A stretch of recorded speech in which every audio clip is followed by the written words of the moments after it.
Fly fishing involves a casting method that is very different from other forms of pole, line, and hook fishing. It was popularized by the writings of Ernest Hemingway, an avid fly fisherman, and films like Robert Redford's A River Runs Through It. The long pole, weighted line, and nearly weightless artificial fly are difficult. Surf casting involves fishing from the shoreline. This is primarily a saltwater fishing method, though you may see long surf casting poles on large lakes too. Because they are on the shore, surf casters have to make long casts to reach the fish. The cast net, or throw net, is one of the oldest fishing implements. These nets, which fishermen throw by hand, have small weights that sink the edges to the bottom of the lake, river, or sea. The thrower then draws the net back in with a line that they often attach to their wrist.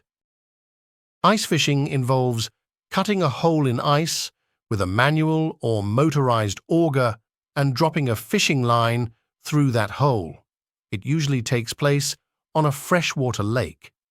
For obvious reasons, this method of fishing is only for places with temperature cold enough to freeze the water's surface to several inches thick or more.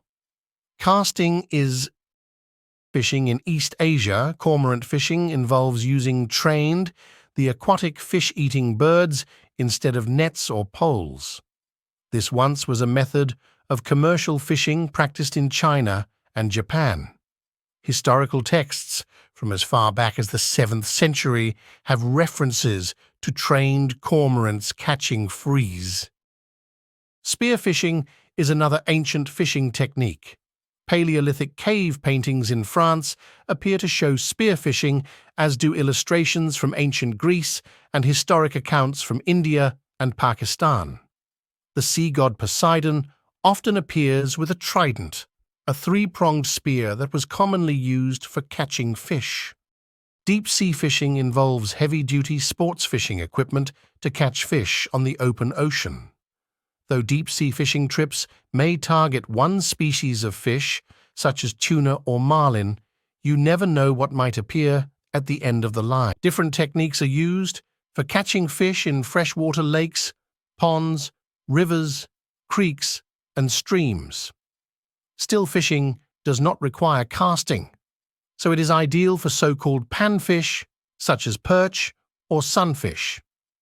Still fishing with a bobber, and perhaps a worm for bait, is the preferred method for novices. Fish trapping is practiced worldwide.